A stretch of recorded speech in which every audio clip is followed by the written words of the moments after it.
Appeals for the evening of March 28th, 2023. It's a little bit past 7 p.m. That's our appointed published time for the commencement of the business of the Newburyport ZBA. I'm going to take a moment to introduce myself. My name is Rob Champetti. I have the privilege of serving as chairman of the Zoning Board of Appeals. To my left, Mr. Ken Swanton, our vice chair. To his left, Mr. Stephen Delisle, our secretary. To his left, Mr. Gregory Bennett, ZBA member, and to his left, Ms. Patricia Peckett, associate member. Also online joining us this evening remotely will be Ms. Lynn Scow, also alternate member, associate member of the ZBA. To my far right, we have Ms. Gretchen Joy as our note taker, our keeper of the minutes.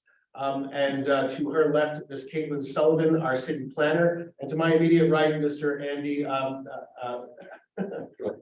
Mr. Andy Port, our planning director. And I want to just take a moment to have introduced the board. I will give you a quick lay of the land. I'm using the microphone not to amplify my voice, but just so that for those that might be logged on remotely, which are an ever waning number of folks, thankfully, post COVID, though we still conduct a hybrid meeting. So that they can hear everything that we're saying. We have the OWL system immediately in front of me, which will pick up everyone's voice. I'll ask anyone and everyone, to the extent to which you rise, to speak either as a member of the public or in connection with an application, that you kindly just give your full name and address so that Ms. Joy, our tireless keeper of the minutes, can get all that down. She has the unsavory task of having to record and write down everything that everyone said. So behind me, you will see a screen which is also being broadcast online. The screen behind me is being broadcast to those logged in remotely, as well as for your benefit and for ours. And to the extent to which there are any presentation materials being referenced by any applicant in any ZBA hearing, our zoning staff will make sure that we have the materials being referenced up on the big board, so that anything being referenced is viewable by you, viewable online, and also for us here on our laptops, or if we just want to simply turn around, we'd be able to see it. So you are seeing in real time what everyone else is seeing and what any speaker is making reference to. Hopefully that creates a seamless flow. So without further ado, I'm going to just go through the process of opening our meeting this evening. I'll call the roll. We will establish a quorum. I'll then just give a quick lay of the land for any of you in the audience that may be new to this type of an administrative hearing, just so you understand, what to expect and how the flow of this evening will work. This is a short agenda, but that said, we want to make sure that everyone in the audience has fair advance warning on exactly how things will flow. So I will essentially follow this agenda. If you happen to have printed it online or are following online, you'll see that we'll run through the flow of the meeting agenda just as it's published. We'll start with the roll call. We'll then go into our public hearings. We only have one this evening. Then we will go into the business meeting, and we have the matter of a request for a modification. We'll then approve our minutes, and essentially that is the length of our meeting this evening. So without further ado, I'll call the roll, establish a quorum. I'll then give a quick snapshot of the lay of the land. We'll get right into our public hearing for this evening. So calling the roll call of the Newburyport Zoning Board of Appeals. Members of the ZBA, please just respond by either saying aye, present, or here. Mr. Swanton. Here. Mr. Delisle. Here. Mr. Bennett. Here. Ms. Peckett. Here. And Ms. Scout. Here. And Rob Champetti, I'm here. That is 6 present. That establishes a quorum for anyone in the audience unfamiliar with the flow of a zoning board of appeals. We operate by a modified form of Robert's Rules of Order. Those are parliamentary procedures. We try not to be obtuse about it, but they are the procedures by which we run every hearing. And what I mean by that, if you're unfamiliar, is essentially in order for us to take on business that's before us, we will start in a 4 segment format of every single hearing. We begin by opening the hearing. The public hearing will start with my reading the public notice. That's the notice that was published in the newspaper, the notice that any abutters would have received, and a brief descriptor of exactly the address of the applicant and what the applicant is seeking in terms of relief, whether it's a variance or a special permit. And then a description of specifically what that is. In case you're not familiar with that, it's would be that they're seeking to enlarge a screened-in porch or add an addition, et cetera. Just something that makes it in real language identifiable as to what the applicant is looking to do. Once I open that hearing, I will then turn the floor over to the applicant or the applicant's representatives, architect, attorney, et cetera, to present to the board. And once that application is presented, we will then close that portion of the public hearing. We then go to public comment. Now, during public comment, Ms. Sullivan will put up on the screen a placard that just kind of gives the lay of the land when it comes to public comment. We ask that any member of the public, you needn't come down in an aisle of pro or con an application, though you may feel free to do so. You can simply raise your hand to be identified. I'll identify you. We'll ask you your name and address for Ms. Joy, and then just speak your mind. Let us know what you think, whether it is pro or con or somewhere in between. That's entirely up to you. There is no, there is no groom side and bride side of these proceedings. So don't worry about that process. I will then ask you though to kindly govern yourselves to keep it within 2 minutes. And that's just so that we have an orderly flow. Once we've heard from everyone in the audience first, I'll then look online. Anyone whose hands raised, if they happen to be online, we'll identify them either by name or by telephone number if they've called in by phone. And after we've heard from everyone, I'll then close that portion of the public hearing, and we'll go to the 3rd segment of the public hearing, which is questions from the board. This is when we'll call on each member of the ZBA to pose questions. Now, keep in mind, if you've raised a question during public comment, and you post your comment in the form of a question, we mean you no discourtesy or disrespect if you do not hear any of us answer your question directly. That is not discourtesy, but rather just sort of the adherence to the process. Keep in mind, though, that while we might not address your question directly, you may still frame it that way. You will almost surely hear your question or a form of it in the form of questions from board members. So board members are taking notes and listening carefully, and fear not if you raise a question and you don't hear a direct response. We're listening very carefully, and you will very well likely hear some form of that question from one of us. After we go through every member of the ZBA for questions, I then close that portion of the public hearing, and we go into deliberations, which is the 4th and final phase of this flow. Deliberations are essentially when members of the audience and all of us and all of you listen to us discuss the legal merits and the criteria by which any application must meet or flow through out loud. It's listening to us, almost eavesdropping out loud in the form of listening to us discuss this out loud by between each other. The legal criteria will be discussed, the facts, the elements, any questions, any concerns, you'll hear it all. And it's an out loud deliberation. Once that is concluded, and I'll go through every member of the ZBA and hear from everyone, we'll then close that 4th and final process of the hearing, at which point I will ask a member of the ZBA to offer a motion to approve. This is also a sort of a Robert's rule, the parliamentary procedure that can be tricky.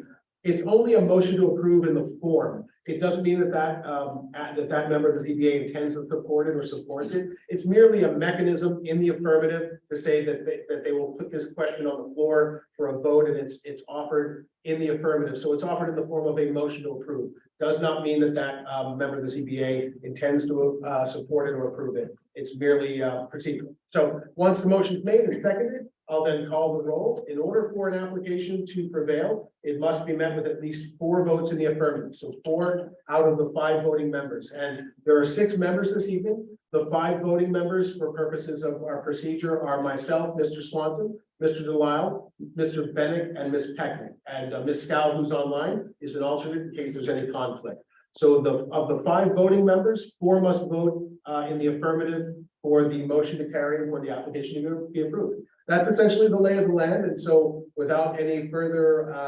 discussion, we'll now open our public hearings. We'll go into our one and only public hearing this evening, which is the application of being presented by John Sava.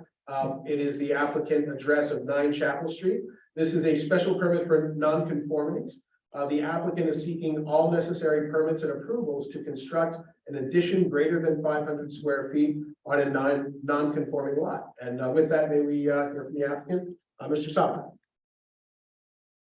Could I hand out some of these? Absolutely. Old school. I know you all have your computers, but. Thank you. Follow along.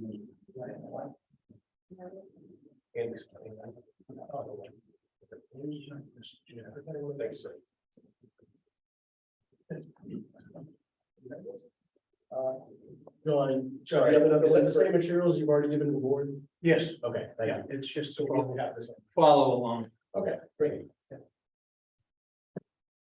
Is this working? Yeah, if you could lean in close, folks could leave the mics, unfortunately, it helps with the folks at home. Thank you. Mr. Chairman and board members, thank you for your work. I'm John Saba, at Saba Architects, 25 Elgin Street, Newburyport. I represent Damon and Heather Penny, new owners of 9 Chapel Street. As per our zoning determination from our zoning administrator, we are seeking your approval for an addition in excess of 500 square feet maximum we would have for this addition or restoration / renovation. The new addition complies with all setbacks, heights, lot coverage, and open space requirements.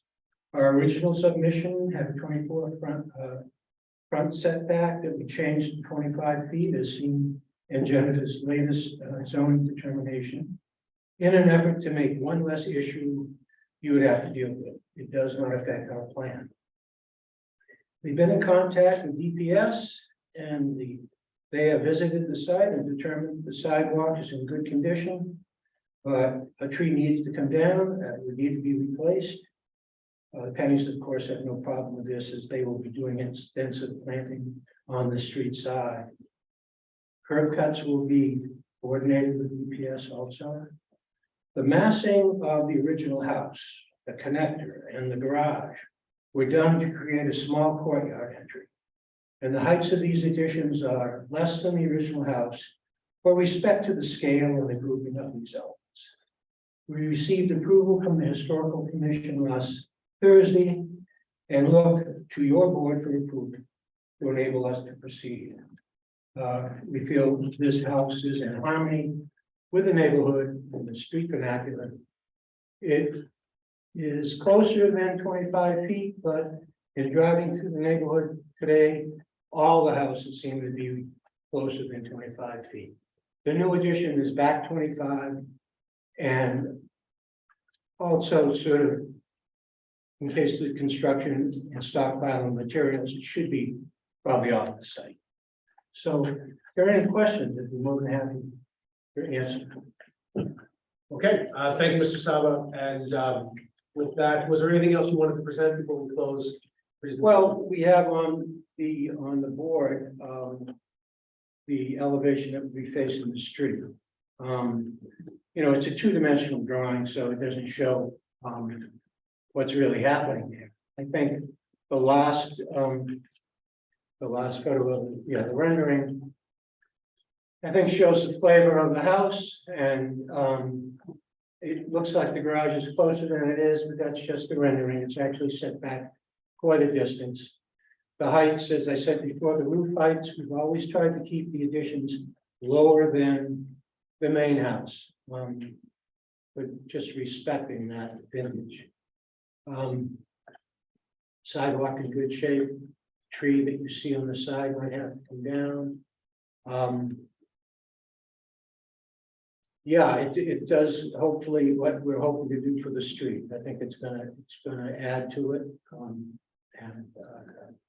Yeah, that's Okay. Yeah. All right, thank you, sir. We'll close that portion of the public hearing then. Thank you, Mr. Saba. We will go to public comment. Anyone who wishes to speak in connection with this application in the audience? Kindly raise your hand. And you will have the floor. Anyone? Yes, sir. Yeah, Yes, please. the first kind of meeting like this that I've been to, although I've lived in Newburyport my whole life. My name is Darren Fay. I'm the back door neighbor, the backyard neighbor to this house, living at 2 Beacon Street. I have questions.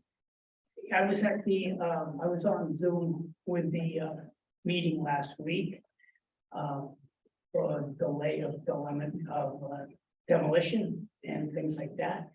And I'm questioning why the house is already gutted if that vote hadn't been taken.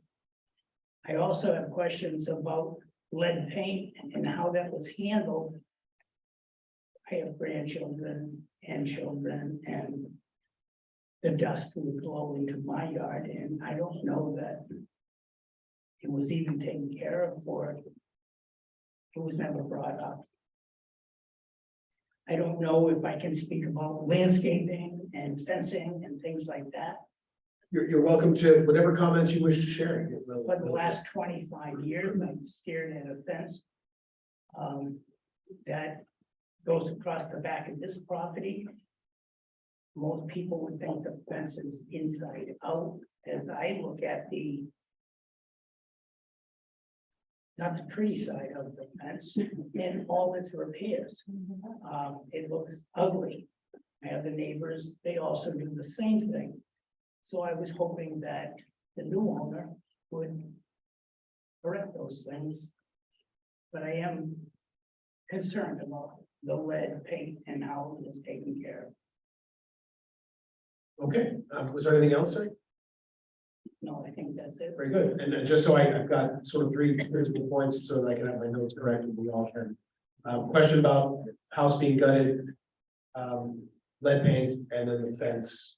Right, and the house was gutted during the summer. Okay. Into the fall, and I don't know if they have permits for that or not. Very good. We'll explore that. Thank you, sir. Thank you. Anyone else? Yes, sir. Hi. My name is Bruce McDougal. I live at 7 Chapel, next street. And I just wanted to make two quick comments. One, to reiterate in support of the prior comments about the fence is kind of the other one is, and I don't know what our input is or what the limitations are, but I was just interested, what is the siding? Since we look out on one side of the house, it'd be interesting to know what the materials are, just because we look at it a lot. And those are the extent of my comments. Very good. Thank you, Mr. McDougal. Anyone else? Anyone else in the audience wish to be heard? Going once, going twice.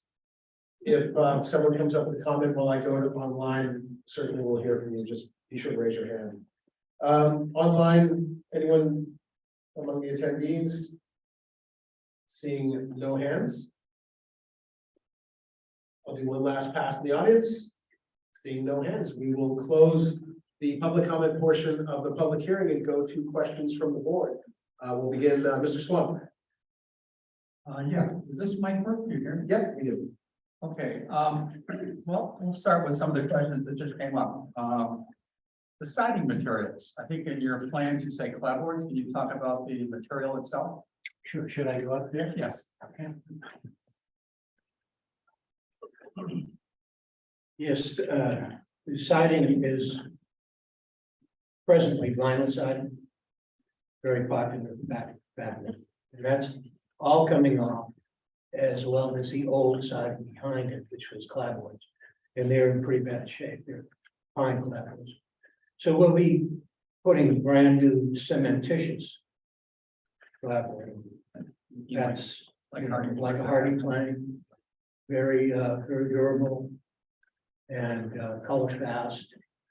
And trim, everything on the house is going to be essentially cementitious, so it'll last. And it'll look like the original, but you won't have to paint it. Okay, my next question is, well, a question came up from the audience about why was the house already gutted before you made it to the historic commission, but I'm not sure there's a question for you. I guess, I don't think that's something of the purview of the historic commission.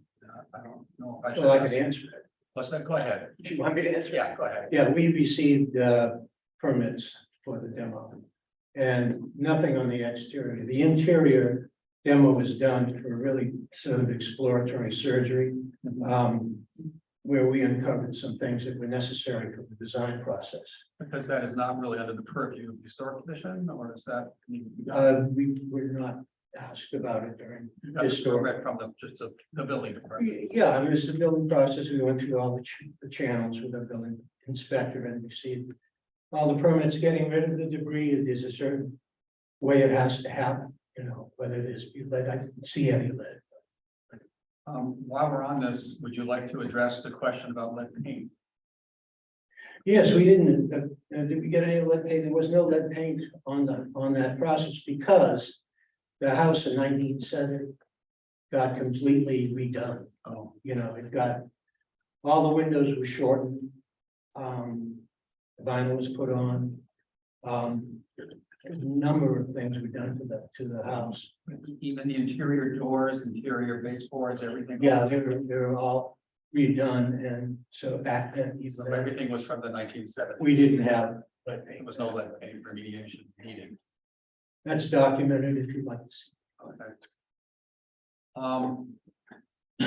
And the other question, if you thought, I mean, the fences usually don't come up in these hearings, but we might as well.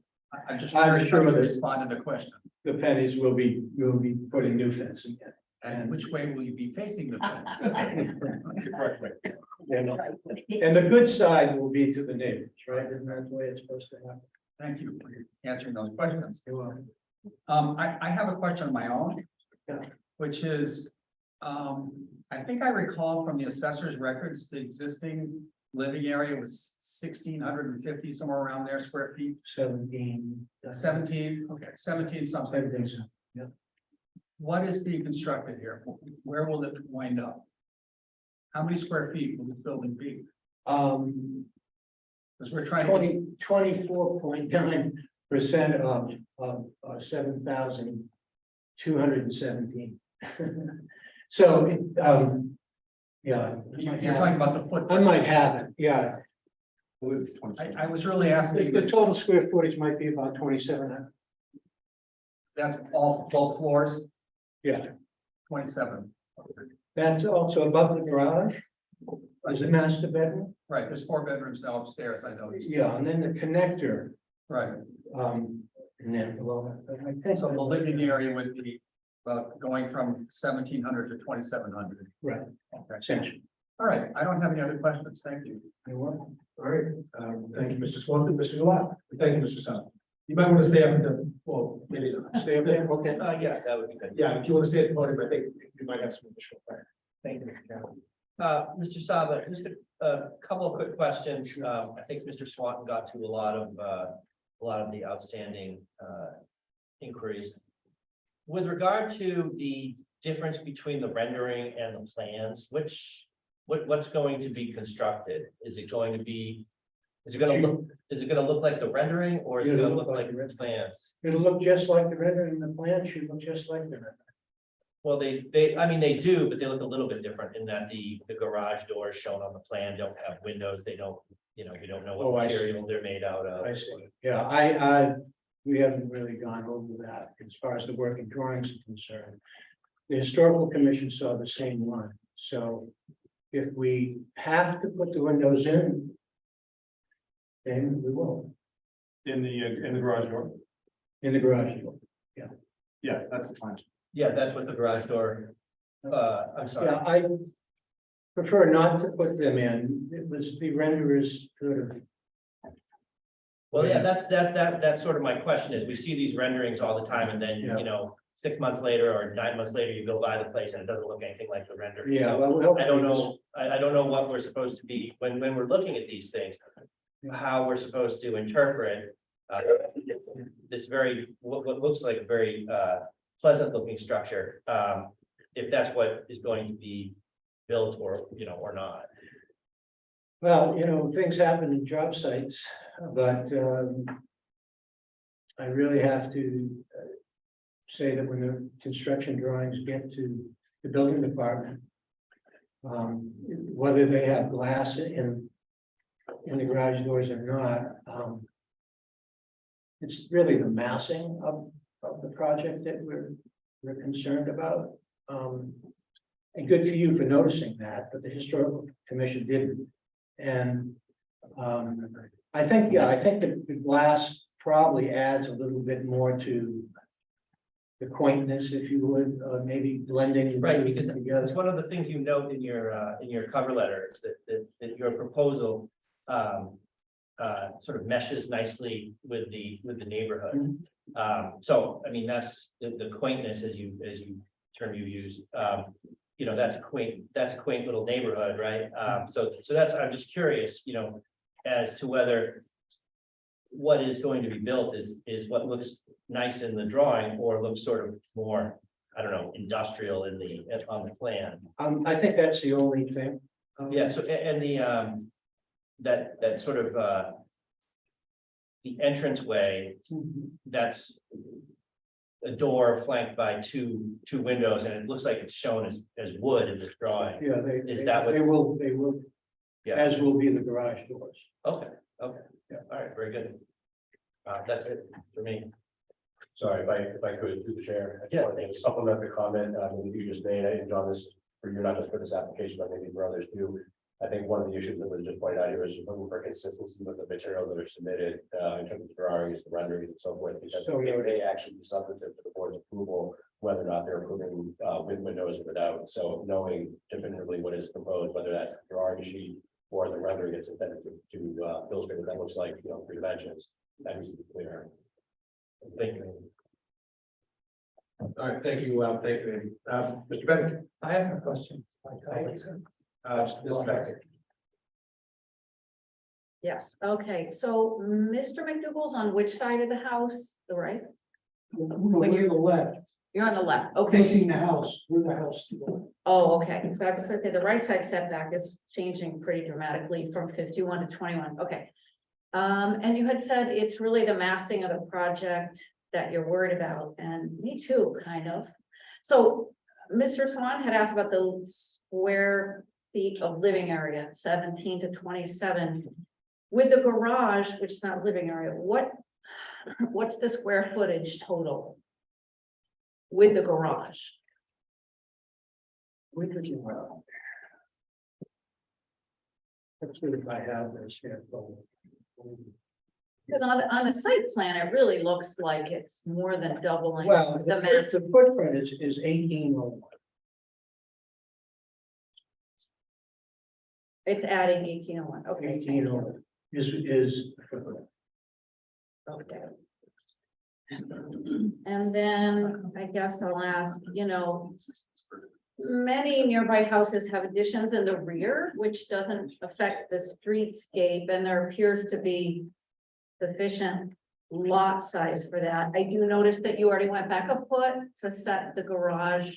Yeah. Within the front setback line. Everything forward, just to stay within our 25 foot, so we didn't have any dimensional Okay. variances or anything like that. And now I hate to ask this because of your neighbor on Beacon Street, the gentleman whose name I've forgotten, but could you describe any alternate plan you may have contemplated to build more in the rear and set the garage back, and why you maybe chose not to do that? Again, since hearing from your neighbor on Beacon, I hate to ask that, but I'm curious about. Well, we did a number of change of floor plans, but the back of the house, not to the right, or to the left.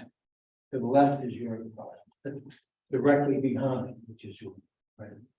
That's gonna get a whole new fence, and that area will probably get paved with pavers and, of course, some landscaping. There'll be French doors going out to that. It wants to be private. It wants to be planted. Really, if we took the building and pushed it further back, it would be getting closer to the rear neighbor, and we didn't want to do that. We wanted to keep it pretty much where it was. It's notched back because the historical commission likes to see a differentiation between the old and the new, no matter what it is. This is a foot. So when you look at the house, they say, okay, well, you know, I can see the new addition that was done. Thank you. Well, All right, thank you, Ms. Pecknick, and Ms. Lynn Scout online. Any questions from you? Yes, thanks. I have a couple of questions. You know, we've heard from 2 of the neighbors here, and I was wondering, have you talked to the neighbors ahead of time about the plan, including some of your other neighbors, and gotten any other feedback from them? I personally don't know that. I did send a letter off that was sort of a stock letter, that was an acknowledgement letter. That I don't know if people know about it, but I don't know if Damon went No, saw the neighbors yet. No. So the answer is no. Okay. And then, you know, in looking at the legal test, one of the second prong of the test is this substantially, you know, not detrimental to the neighborhood? And just, I see some pictures in what you submitted. Are these other homes within the neighborhood that you're sort of drawing attention to that have similar additions? Yes, also planning department took their own pictures. I took mine along the street. As I said, I drove up there just today to take a look and just to see how close a lot of the houses were to the property lines in the front. And most of them are right on the street, and then with additions behind. And so, yeah, I think the house, you know, restoring that old house back to some really nice proportions, and then adding a clean addition to it was what we were trying to do. We're going to embellish too much of anything. Just quietly let the house, the existing house stand. We need to have a garage. We have a light connector between the garage and the old house is a glass passageway. There's light connection. It's not a heavy one. And the entrance is there also. It's the way you really should connect to an old structure. You know. And are these homes all on Chapel Street or in neighboring streets? There's a large one at the end, the one at bottom right. And then right next door is the Victorian one right dead center. That's our neighbor here. And then further, no, I guess that's the same house, yeah. Next to that, the end, that's that side, which looks very, very similar to on the front of our house, actually. Upper left, side view. Okay, thank you. You're welcome. Thank you. Okay, any other questions from the board before we close that portion of the public hearing? So thank you for your feedback and your response. Thanks. Seeing no additional questions, I'll close that portion of the public hearing and we'll go into deliberations. And again, since we're deliberating a special permit for nonconformities, of course, criteria is whether or not the board has found that the proposed alterations are substantially more detrimental to the neighborhood than the pre-existing non-conforming use or structure, and that the proposed alterations do not exacerbate an existing non-conformity. So with that, we'll begin with Mr. Swan. Yeah, well, the first test, are there any new nonconformities? I don't believe there are any new nonconformities. So then it comes down to whether it's substantially more detrimental to the neighborhood than what's already there.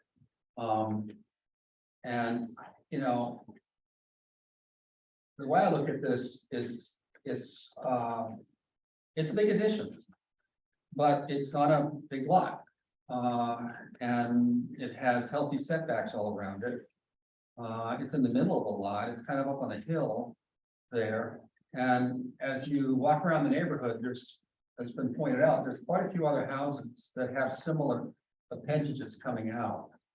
So on the surface, unless I'm inclined to support it, but I like to kind of hear what my colleagues have to say, because maybe there's something I haven't considered. But that's kind of the way it looks on the surface to me. All right, thank you, Mr. Dwyer. Thank you, Mr. Chairman. Yeah, I would be inclined to agree with Mr. Swanton here that it is a big addition. But I think as you get to the second prong, is it substantially more detrimental to the neighborhood when you consider the? I don't think it is. I think that we do see, you know, to the immediate right, a similar type addition, and across the street there are, you know, larger structures that are at the top of the hill. I think that's a two-family, and that's a newer build, but I think everything taken into consideration here, this is not substantially more detrimental to the neighborhood. Very good, Mr. Bennett. Thank you. I guess I will echo my colleagues' comments. I mean, at first blush, we're rarely faced with an expansion of this size. So it certainly catches my attention and my colleagues as well. So the question arises as to whether or not the second prong is met here. I look at it in two ways. First, whether the improvements proposed here are substantially more detrimental or are inconsistent with the size, scale, massing of the lot for the lot itself. And then the second inquiry is whether or not the size, scale, and massing of this structure comports with the neighborhood. As to the first, the improvements fit comfortably within the lot coverage and open space limits, quite comfortably, actually. So my concern that this improvement, although it's nearly 1,000 feet or so, does not overwhelm the existing parcel. Secondly, in reviewing the application and firstly poking around the neighborhood, I've concluded that this structure would not be substantially more detrimental to the neighborhood as it relates to size, scale, massing of structures and homes in the neighborhood. So, and I must say the architectural approach here I find appealing. I like the notchback approach. I think it is aesthetically a significant improvement. So for all those reasons, I support this. Thank you, Ms. Becker. Yes, it is a lot of a new massing. I'm not comfortable with the contradictions between the plans and the renderings, and I heard the neighbors' concerns about fencing, and I think those details would need to be on the plan or detailed in the conditions. Okay, and Ms. Scott. Thank you. I guess I agree with the colleagues before me that, you know, that it doesn't cause a new nonconformity and that it's likely not substantially more detrimental to the neighborhood. I do have some concerns that it seemed like the neighbors haven't really been faced with what the plan is, like Ms. Pecknick just said. But I would be inclined to support it, but I would urge the, you know, the proponent to have some discussions with the neighbors about the things like fencing to make sure that they can work out something that the neighbors agree is not detrimental. Okay, thank you, Ms. Scott. I'm inclined to share the opinion that there needs to be more detail regarding the fencing concerns, but I think that this board can certainly create conditions to require fencing be addressed as part of the permit. Though that doesn't necessarily, in my opinion, cure the shortcoming with respect to fully discussing how that would look with neighbors. So I'm inclined to support it, you know, on the same basis as some of my colleagues have shared, though I wouldn't support it without conditions that spoke to the fencing issue as part of any permit. And I also would point out that we had mentioned it earlier that that the application does trigger the tree and sidewalk ordinance, and according to OPD, they've reached out to the Department of Public Services, and the recommendation is that one street tree be planted to the right or the west side of the driveway. I'm not sure if that's shown on the plan, and I'm not sure, Mr. Saba, if you're aware of that, and if that's agreeable. I'm very much aware of it. Okay, And so- we're planning on, I think, 2 magnolias on each side of the driveway and. great. Yeah. Okay, so that too would need to be a condition articulated in any motion in order for me to support it as well, but I can certainly get past it with that, with those conditions addressed to, if nothing else, just address the concerns of the direct abutters that we've heard from. Any further deliberations that we want to add to Mr. Delisle? Could I ask one follow-up question, Sure. Mr. Saba? Mr. Saba, I think one thing that kind of got glossed over, maybe we went too quickly. What, with regard to the windows, what are the window types that will be going in here? Or that are proposed? Because again, the plan is sort of doesn't speak to that. Actually, the drawing and the rendering do coincide with the windows. They're going to be 2 over 1. which really kind of fit into the old opening. They'll be a little bit bigger because of, there's some requirements for egress, in the back. They won't show in the front here, but they do on one of the rear elevations. So it'll be double hung, true divided light, insulated glass,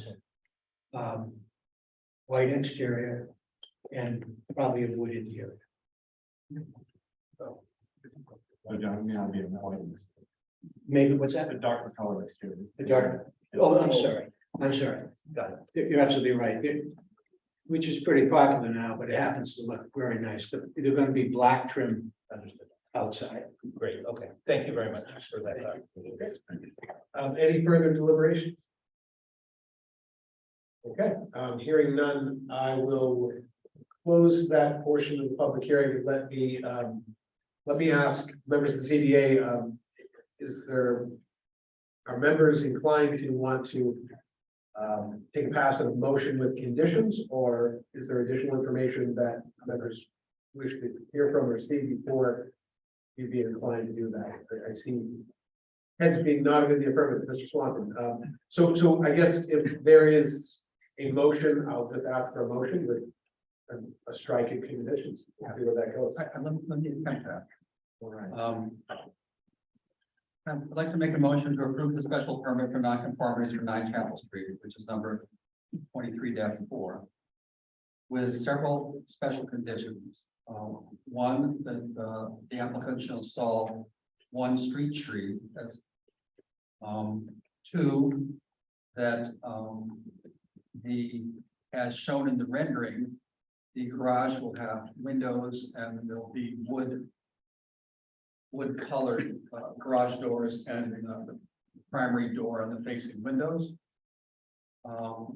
Next, that as shown in the rendering, the windows would be Hold on, 2/1. 2/1, but constructed of they're true divided light, and the material was Well, the exterior material will be a black, but it'll either be a black. What? black, Pella has a Pella guard, which is like a plastic type window, and then there's also an aluminum clad window over I'm wood. not sure if Pellegard is fiberglass or vinyl. They're wood windows covered with a All right. Yeah. Clad wood. clad wood. Clad wood. I'm gonna use clad wood in my motion. Yeah. And I would also like to add another condition that the fencing to be installed on the property line shall have the nice side. Oh, So noted. did I? Nice side out? What do you mean that? Nice side facing the neighbors. It is a, Okay. that's where you're So supposed to. finish side. Finish side facing the neighbors, yes. So that's my motion. Okay. Did I miss something? All right, so the motion's been made and it is a motion to approve by Mr. Swanton with 4 conditions to install street trees as per the recommendation of DPS and by the assent of the applicant. The garage door to be wood or To cementary. have windows as shown in the rendering and Okay, as A wood finish, but not, wood finish as well not, as. nobody does wood, solid with doors anymore. Absolutely. Okay, so as per the plan. All these brown bags. Got it. The render. It'll look like. And the installation and condition 3S, as per the plan, installation of the glazing 2/1 TDL, black exterior, vinyl or aluminum wood clad. And we don't police what the interior is, but I understand it's gonna be a wood interior, but it's a TDL insulated window. That is 2/1. Correct. And then the 4th condition was the installation of a fence with the nice side to the neighbors. Yeah. The finished side out. Is that fair? Those 4? Yes, that's. All right, very good. Motion has been made with those 4 conditions. Do we have a second? I'll second that. Very good. Thank you, Mr. Bennett. Motion's made by Mr. Swanton, seconded by Mr. Bennett, calling the roll. Mr. Quantum. I'll support it.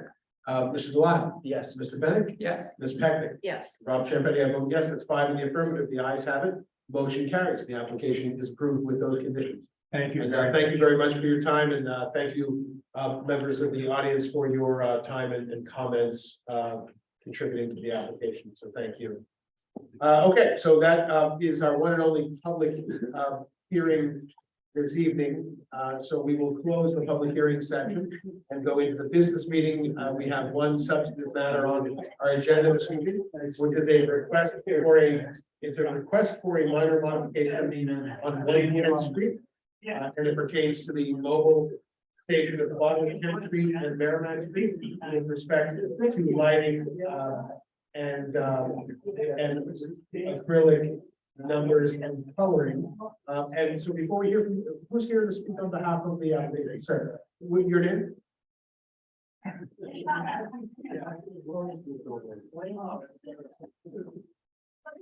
Name is Peter Mark. Peter Mark is the science. 66 Gold Dike Avenue, in the New Hampshire. Very good. And if I could, bear with me for a moment, Mr. Marsh.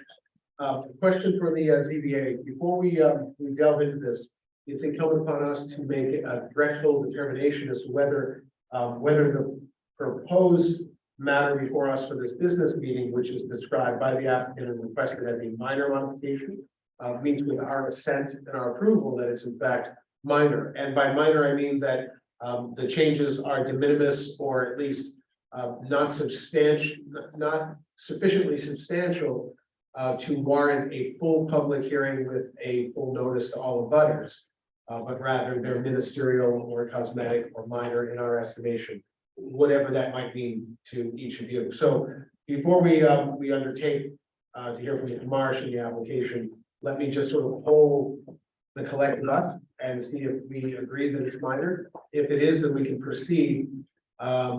If we find otherwise, that it's not minor, that makes it a major modification, we would regrettably ask Mr. Marsh to take a step back, and we would ask the matter to be publicly noticed to any and all abutters that were originally noticed in the original variance application, which was 2014, 2016, 2016.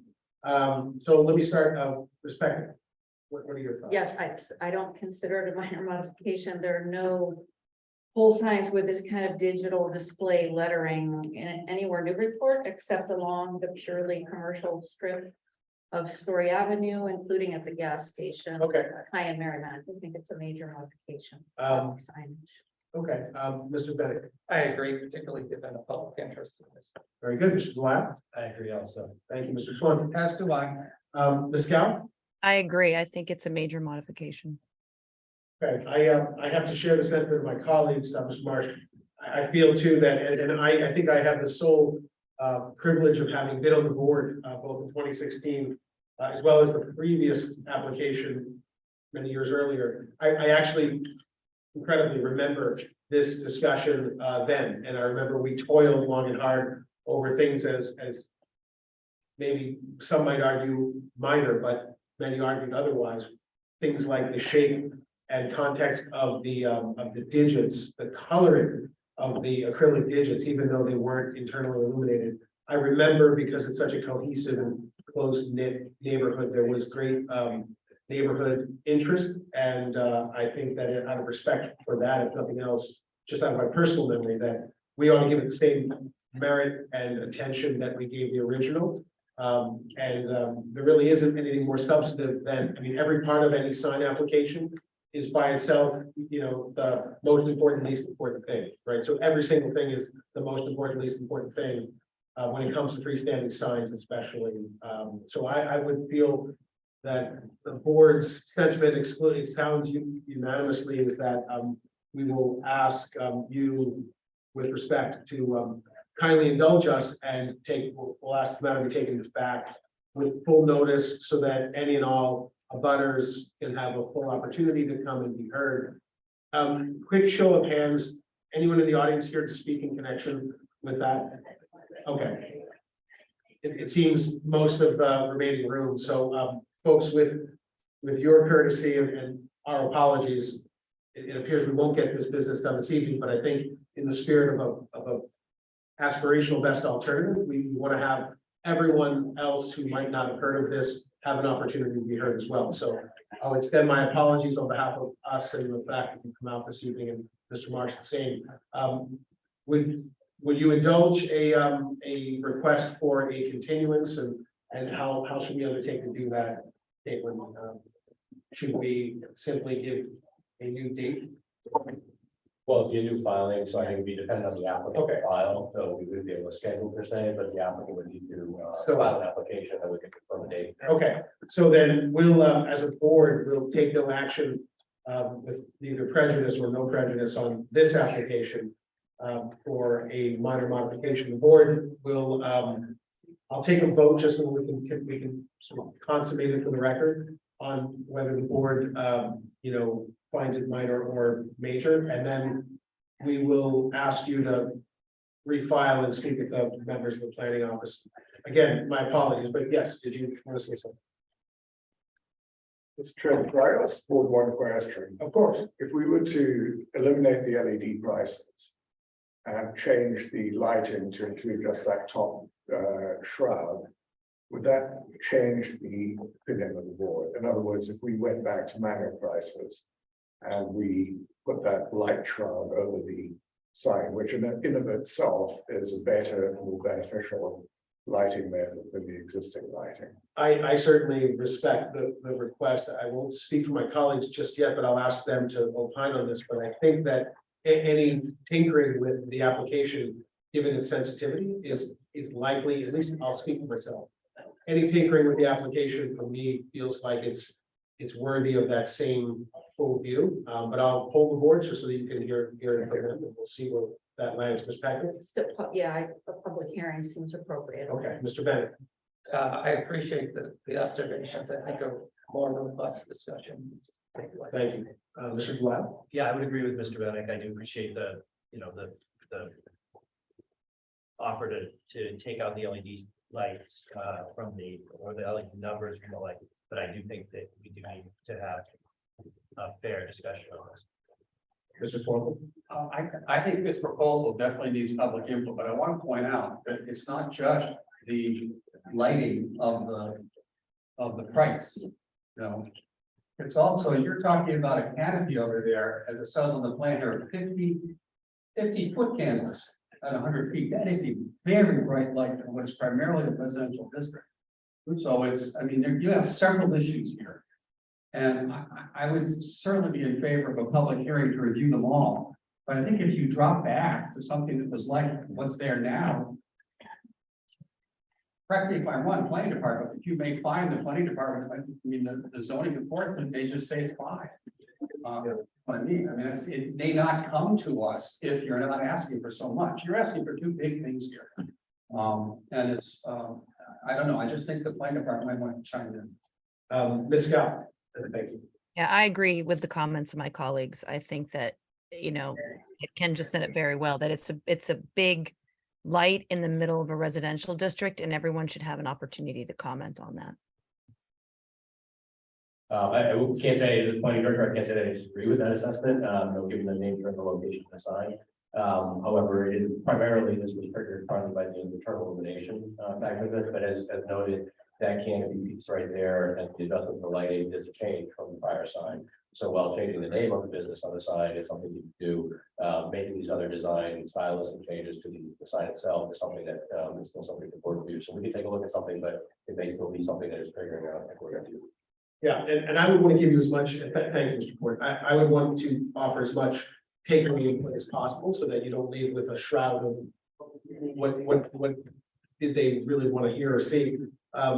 As the only member of this current board that sat on that board, I remember vividly my feeling then about how incongruous this sort of commercial use was by its very nature with a residential district. However, we take that as we find it, and that's simply how it was undertaken. So we saw it then, and I suspect I now, just as one voting member, would seek now to try to be as sensitive to the cohesion of this kind of use in a residential district.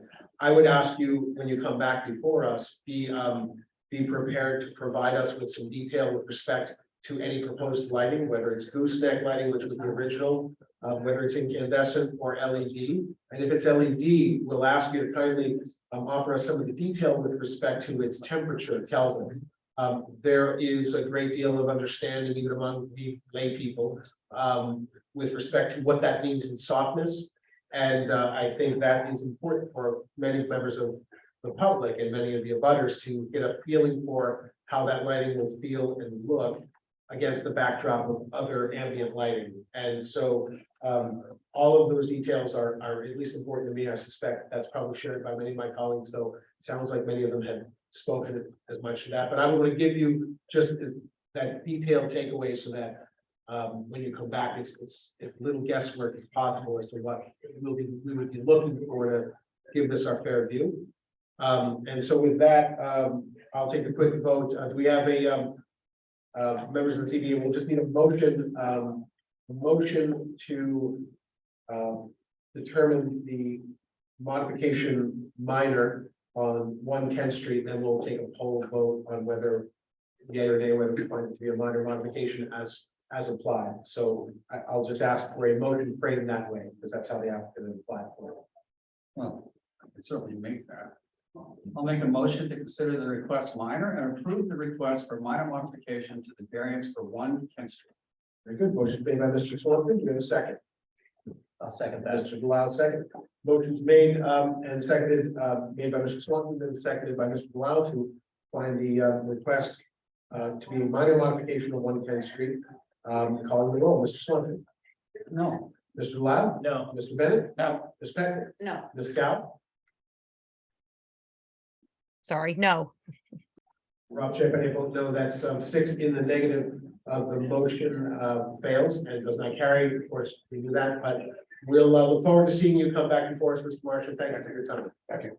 And thank you, members of the audience, for coming out this evening. We'll look forward to hearing from you when Mr. Attorney. Very good. We have the minutes from February 28th, 2023. Any changes, comments, or modifications to the wonderful work of this board? Do we have a motion to approve the minutes? Oh, Motion made. Do we have a second? Second. Motion made and seconded by Mr. Delisle. All those in favor of approving the minutes? Aye. Aye. Any nays? No nays, no abstentions. The ayes have it. Motion carries. Minutes are approved. Other updates from the chair or the planning director? The one thing I was going to note is just that I think accidentally we have a discussion of short-term rental units. Well, there is it's an ordinance that goes to the planning board for recommendation, but the vendor statute, the planning board has a role there, we will provide recommendation to council.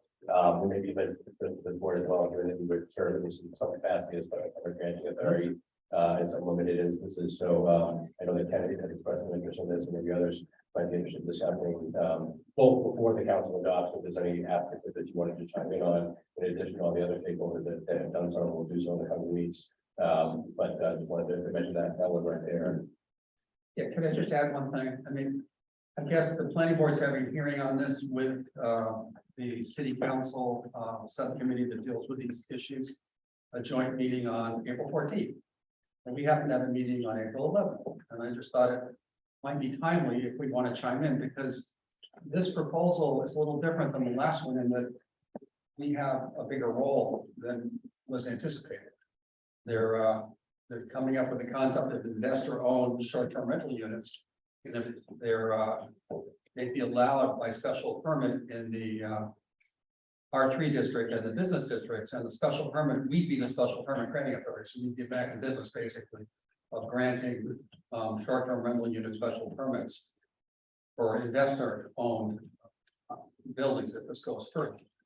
And in the past, we've taken a position on, well, we're off busy because we keep meeting till midnight. Although I don't know whether it's the economy or the lack of the pandemic meetings, hybrid meetings, but we don't seem to be meeting as much as we used to. But anyway, I just think since it involves us, and since they're asking us to play a role, we might want to kick it around at our next meeting after the hearings and see if we have anything to contribute. Very good. Since we're talking about STRUs, I would again disclose, as I had once before when this was before us a year ago. I, as an individual, along with my wife, own two cottages on Plum Island, in the Plum Island Overlay District, that we, one of which we use as a vacation home and also host on Airbnb, and both are in Newburyport by the Point. So I also have a kitchen, and I've voted in connection with applications and kitchens. And such. So I don't know whether that, where that falls me in terms of conflicts, though I think it's appropriate for me to disclose, and I'll redisclose it. I'll also seek an advisory opinion just because I simply don't know the answer. I'll participate if it's appropriate, and I will abstain if it's appropriate. But I will seek advisory input by the, I believe is it the Ethics Commission?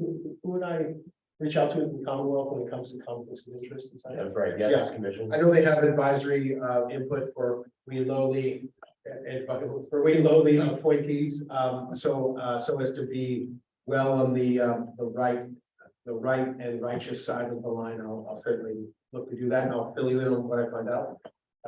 So without anything else, Mr. Boyd? No, thank you. All right, do we have a motion to adjourn? So moved. Seconded. Excellent. All those in favor? Aye. Aye. Any opposed? No votes? No opposed or no votes? No abstentions? The ayes have it, motion carried.